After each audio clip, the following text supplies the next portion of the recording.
All right, so I'm with you today because I have this overwhelming task that's been kind of haunting me for a while. So I think we all sort of have this area of our house. I know I do. I call it the corner of doom. It's where I put things that I want and I have an idea for. It's just I don't have the time in that day to do it. So I sort of just set it there. And this may be a reseller thing or this may be an everybody thing. And then I go back to it later. And it becomes overwhelming because I have so much stuff piled there. I'll show you what it looks like right now.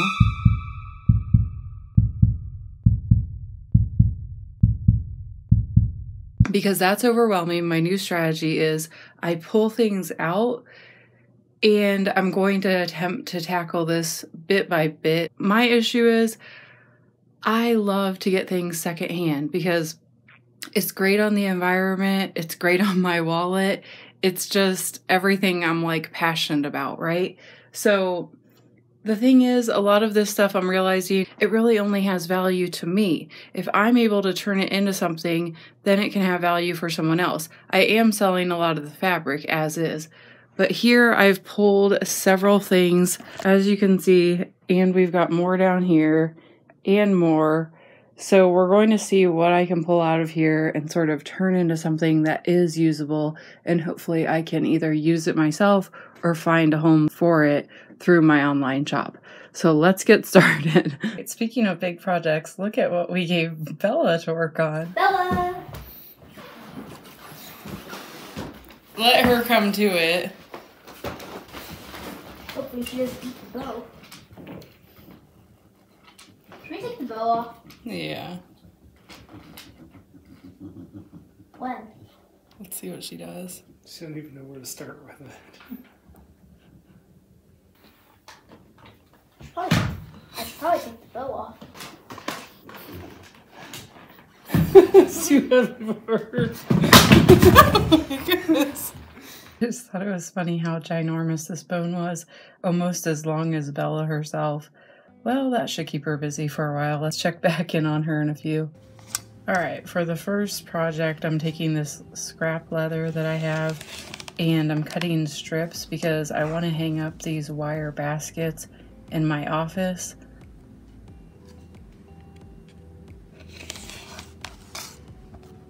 I find it's easiest to cut leather with these rotary blades, and then I'm going to use my hole punch to just cut through where I want to put the screw to attach it to the wall. And these are not going to hold a lot of weight, but if they were, I could use a dry anchor, but I don't think I'll need that for this particular project.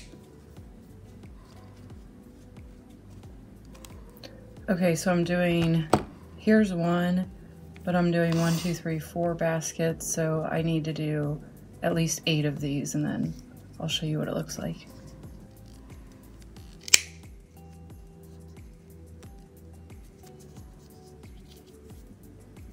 So here they are attached to the wall.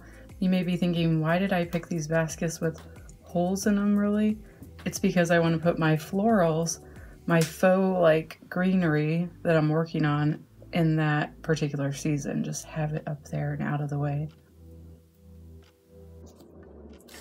Okay, next up we have this plain bag, and Nico actually was helping me with this one. I have this and I have this.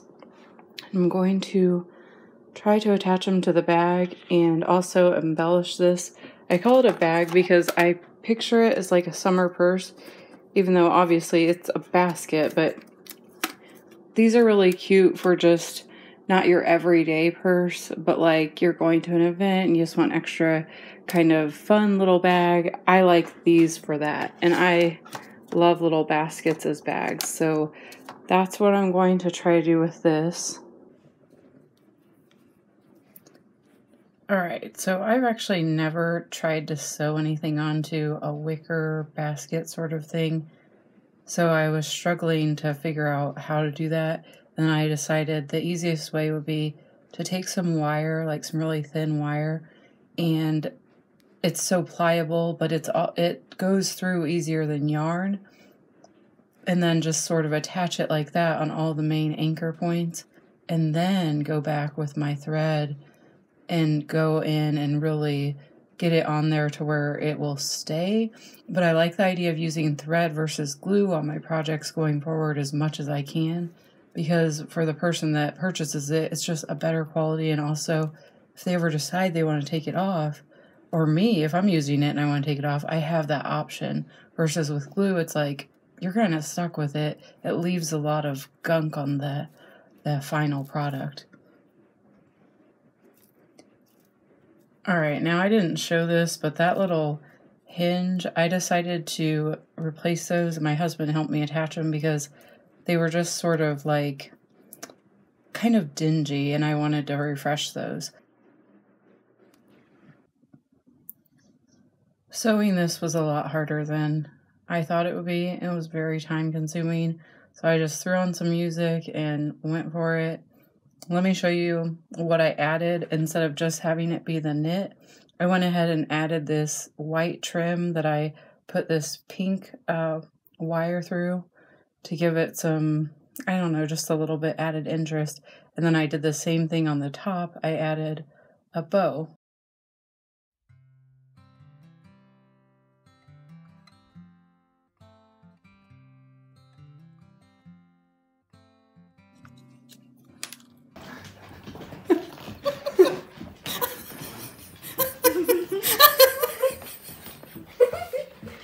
I was like, this phone is mine.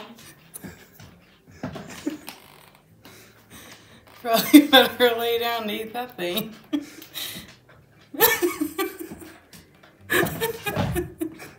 And here it is. It's not practical at all, and that's what I love about it. It's such a statement piece.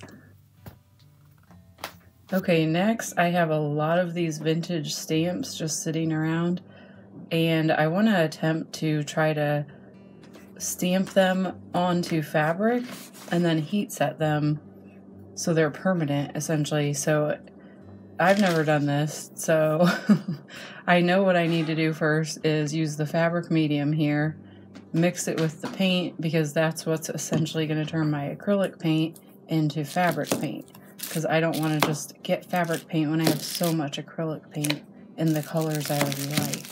So I'm going to go ahead and mix that up, and then I'm just going to stamp and see what happens.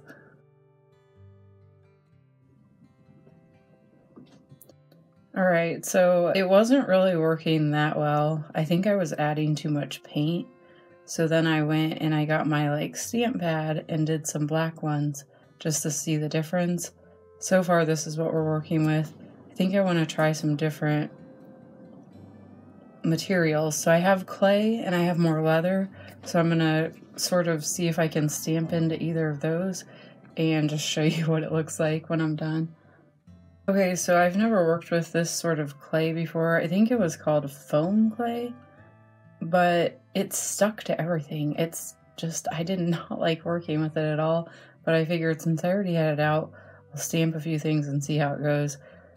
I'll show you those, but I did not like those. Okay, so here's how the little patches came out. I haven't cut all of them because the ones on the left that didn't turn out, I'm going to scrap those, but the leather ones I will probably go in and cut them out a little more cleanly on the edges before I decide to add them into craft lots for my store, or to add them to things like hats or whatever. I just really like the ones with the black ink. Alright, the last one is this fuzzy, fluffy cardigan. It's a little plain. I like the idea of adding these little pink fabric hearts onto them. I think they're crochet.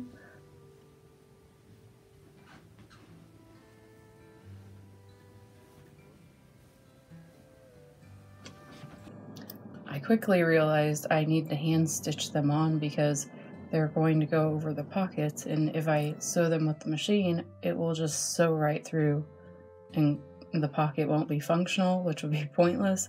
So I'm going to hand stitch those on, and then I'll show you what it looks like. Here's the cardigan, and as I was photographing this cardigan, I realized there's a flaw on the back that I'm going to have to go in and repair. So this is going back into my pile. And just like Bella with this bone, it looks like I'm going to be busy for a while. So anyway, I hope this video was fun to watch. I didn't even put a dent in my pile, but that's okay because I'm really enjoying the process. So I hope to be back soon.